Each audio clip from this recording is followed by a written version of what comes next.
Estamos no ano 5.785 desde a criação do homem no Jardim do Ganhede e no Jardim do Éden, onde Adão e Rava foram criados. Nós temos aqui no nosso canal estudos semanais e porções diárias de Torá.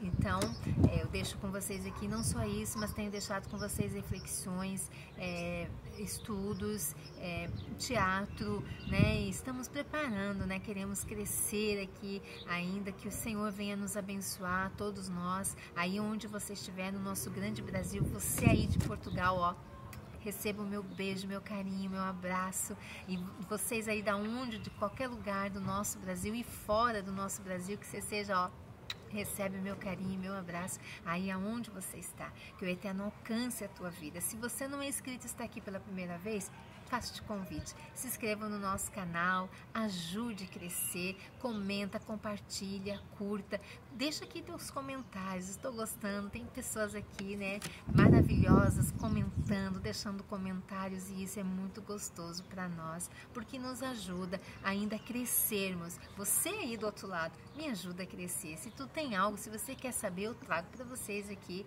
né, estudos de Torá para você também, né, seja o assunto que você quiser aprender, ou que tu tem uma curiosidade de saber, né, o porquê de alguma palavra, eu trago para você também. Vou me esforçar, né, para trazer para você aí. Então, você me ajuda e eu te ajudo do outro lado, e o Eterno vai nos abençoando, né? E o Eterno vai edificando a nossa vida, e então, com essas leituras, nós vamos chegando mais perto do Eterno. Eu, Nara Chave, no Torá e prosa. Hoje nós já vamos na última porção da Torá, estamos chegando ao final da semana aí, né? E concluímos aqui a nossa porção, né? A 7ª leitura da porção desta Parashá, Vaishev e habitou. Nós estamos na 9ª Parashá já do nosso ano de 5.785, Vaishev e habitou, onde nós estamos relatando, né, grandes lições nós estamos tirando para a nossa vida sobre a vida de Yosef, o filho de Jacob, né? O justo, Tzadik, num lugar difícil, estava como escravo, né, num lugar no Egito, longe dos seus familiares, longe daqueles que serviu o Eterno Criador. Como é que está você aí? Deixa no teu comentário, será que você está longe? Será que está sendo fácil você servir ao Eterno aí onde você mora, onde você está?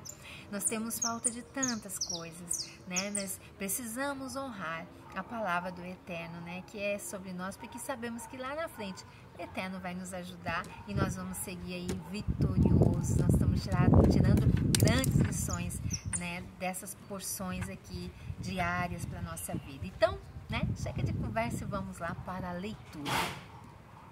Nessa 7ª leitura, 2 dos oficiais do faraó, seu mordomo e padeiro, despertaram uma ira real e foram lançados na prisão, a mesma que Yosef estava administrando agora. Uma noite os dois tiveram sonhos estranhos, e Yosef os interpretou. Yosef disse ao mordomo que logo seria liberado e restaurado ao serviço do faraó. Yosef disse ao padeiro que logo seria enforcado. Yosef implorou ao mordomo que mencionasse sua situação ao faraó e pedisse a sua libertação. 3 dias depois, ambas as interpretações de Yosef se concretizaram, mas o mordomo esqueceu de tudo sobre Yosef.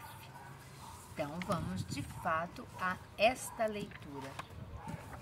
A história de Yosef, de prisioneiro a príncipe. Olha a recompensa para quem é tzadik. Vale a pena nós sermos tzadik? Responde aí, porque eu aqui, a minha opinião é sincera e eu digo que sim.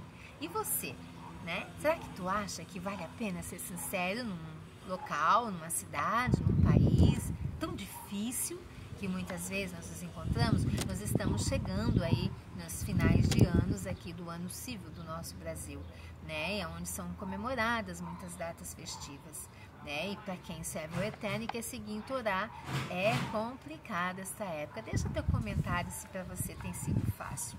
Para Yosef não foi, mas ele foi recompensado aqui, nós vamos ver. Yosef era uma das 12 tribos de Israel, filho de Jacob e Rahel, conhecido como Justo Tzadik.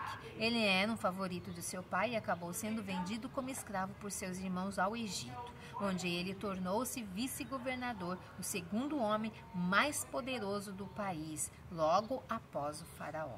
Yosef, o filho amado. Yosef nasceu na cidade mesopotâmica de Harã. Aos 6 anos de idade, deixou Harã com sua família e viajou para a terra de Canaã, instalando-se em Hebron. Jacob demonstrava grande afeição por Yosef, que nasceu quando seu pai já era idoso. Que nasceu, quando Abraham já era, Isaac já era idoso. Presenteando-o com uma roupa especialmente criada, isso despertou sentimentos de inveja nos seus irmãos, especialmente os filhos de Jacob com Léa.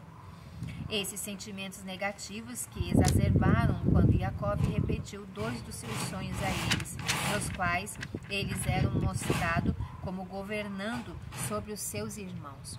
No primeiro, os irmãos estavam colhendo trigo no campo e os feixes dos irmãos eram menores que os feixes de Yosef.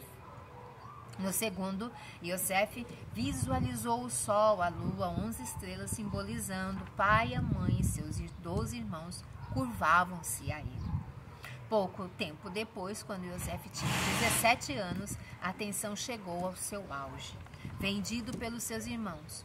Um dia, Jacob instruiu Yosef a visitar os seus irmãos em Shehem, onde eles estavam pastoreando o seu rebanho.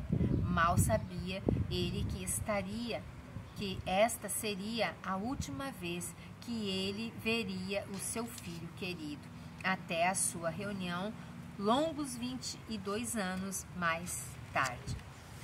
Aproveitando a chance, os irmãos atiraram o inocente Yosef num poço.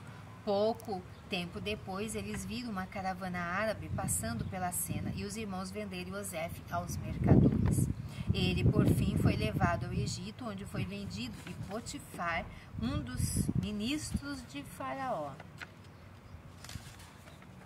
a um dos ministros de Faraó.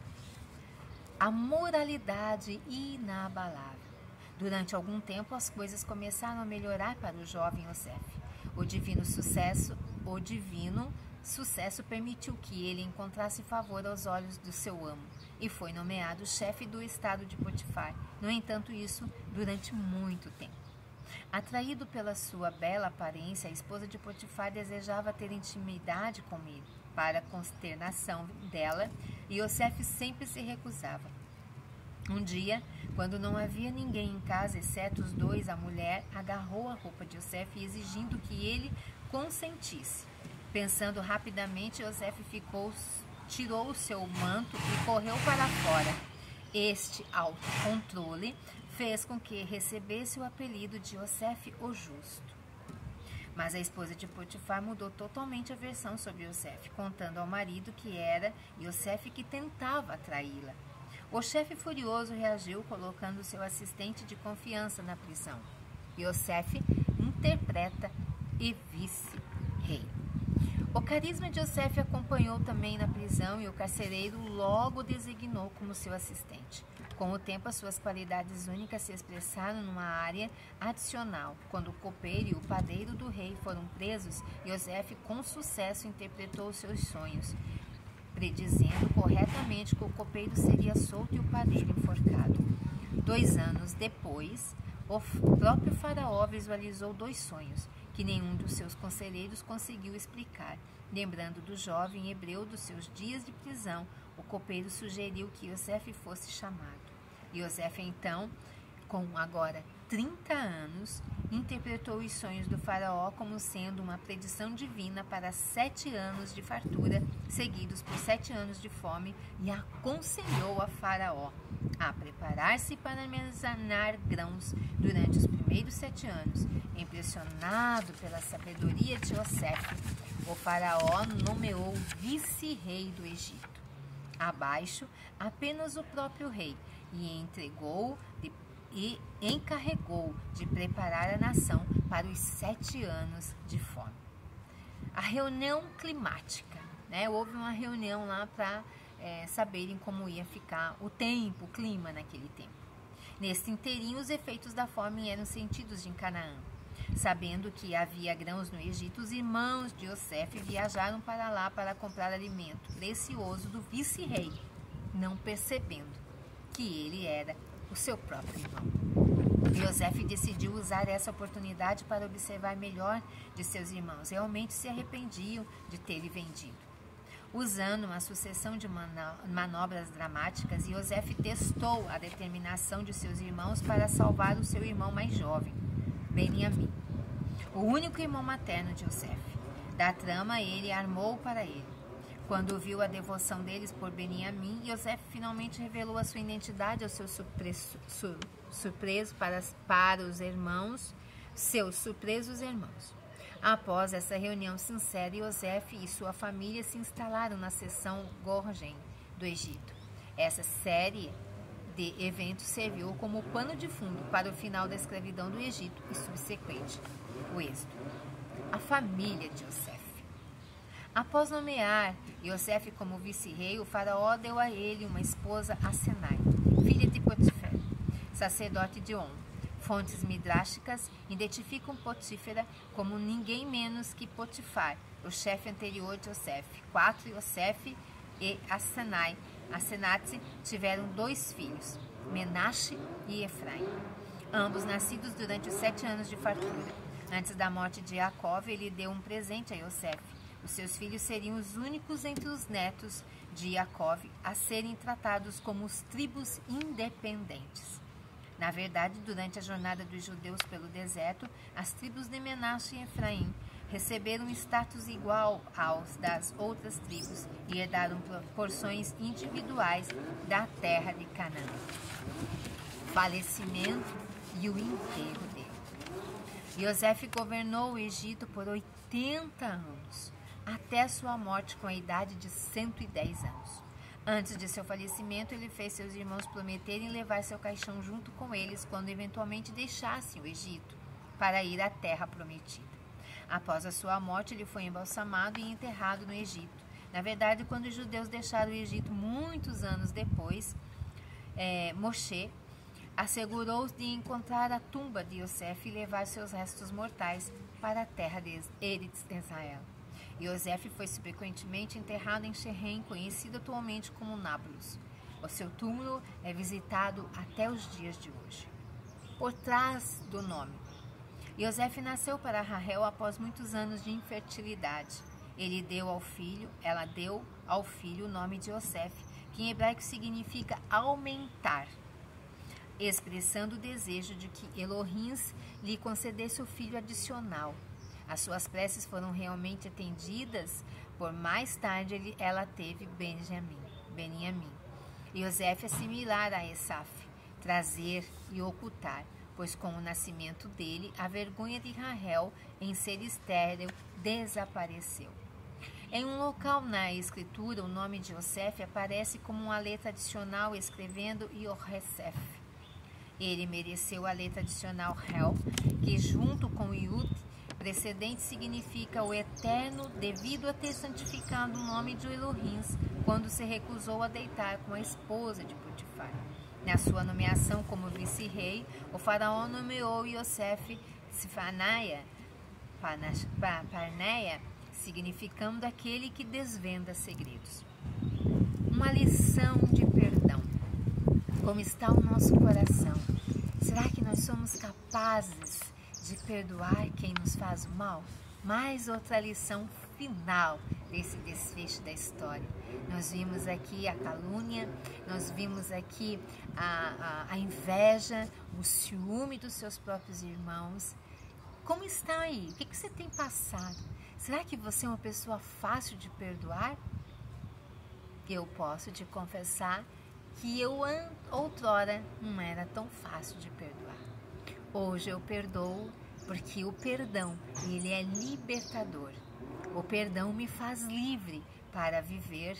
O perdão me faz livre para a bênção do Eterno, para abençoar e ser abençoado. O perdão é a chave que abre o caminho do sucesso. Mas diz aí, comenta para mim se para você é fácil ou é difícil. Vamos ver aqui uma lição em perdão. A história de José destaca a correta atitude perante dificuldade e azar. Ao descobrir a identidade de José, seus irmãos estavam certos de que ele iria utilizar os seus poderes imperiais para fazer vingança contra ele, por causa da má conduta que tiveram. No entanto, os sentimentos expressos por José foram exatamente o oposto. Mas agora não fiquem tristes e não se preocupem porque vocês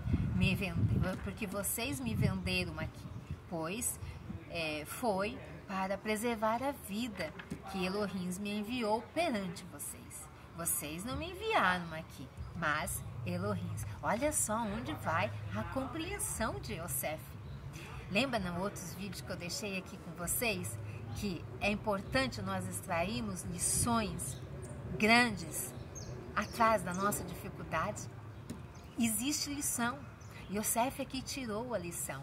A lição que ele tirou, ele não viu os seus irmãos que o venderam como escravo, mas ele viu o Eterno enviando ele para o Egito. Né? Essa é a linda lição. No entanto, os sentimentos expressos por José foram exatamente opostos, mas agora não fiquem tristes, disse ele a seus irmãos. E não se preocupe, porque vocês me venderam aqui, pois foi para preservar a vida que o Eterno me enviou perante vocês. Vocês não me enviaram aqui, mas o Eterno me enviou. E José reconheceu que todos os problemas que ele tinha passado foram ordenados pelo Elohim para assegurar a sobrevivência do Egito e dos países vizinhos. Ter isso em mente permitiu que ele perdoasse os seus irmãos e retribuísse animosamente com benevolência a integridade do Egito. A Escritura declara que quando os irmãos de José ficaram pela primeira vez perante ele no Egito, José reconheceu seus irmãos, mas eles não o reconheceram.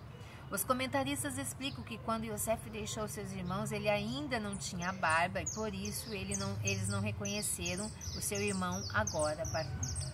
Há um significado mais profundo nesta passagem. Aos olhos dos irmãos de Yosef, o envolvimento em buscas materiais não poderia reconciliar com a conquista de alturas espirituais, que ele sentiu que podia somente ser atingido através do afastamento da sociedade. Às vezes nós procuramos a conquista e o sucesso, mas se você continuar junto com aqueles frutos podres do vídeo que eu deixei anteriormente aqui, frutos ruins, frutos bons e frutos ruins na mesma cesta, o que acontece? Se nós não fizermos uma escolha de nos separarmos dos frutos ruins, nós seremos contaminados por eles. E Yosef tinha esse entendimento. Eles não podiam imaginar o seu irmão como um justo remanescente num país tão corrupto como o Egito. Eles não podiam. Por mais que eles imaginassem que o seu irmão estava vivo, estava no Egito, por mais que eles tentassem imaginar, eles não imaginariam um justo, um tzadik, no meio de tantos injustos que lá viviam. Mas o Egito, Yosef, porém, demonstrou a habilidade de manter a sua integridade, apesar de estar na posição de liderança. Mesmo em terra estranha, mesmo longe da sua família, ele carregava a Torá do Eterno dentro dele. E quando você tem a Torá do Eterno impregnada em você, esteja você aonde estiver vivendo, aonde estiver vivendo, você consegue distinguir aquilo que agrada ao Eterno daquilo que não agrada. Não só distinguir, mas também você opta por não fazer aquilo que a multidão está fazendo. Então eu te convido, faça você aí a diferença onde você está. E deixa aqui, compartilha comigo, compartilha esse canal, curta, comenta, se inscreva se tu não é inscrito, deixa teu like e comenta aqui se você está gostando desse canal, se ele tem feito diferença na tua vida e está te ajudando a você chegar mais um pouquinho perto do Eterno com as leituras de porções de Torá. Então, fica o meu agradecimento e meu carinho a todos vocês e Shalom Aleichem, Lehi Traot.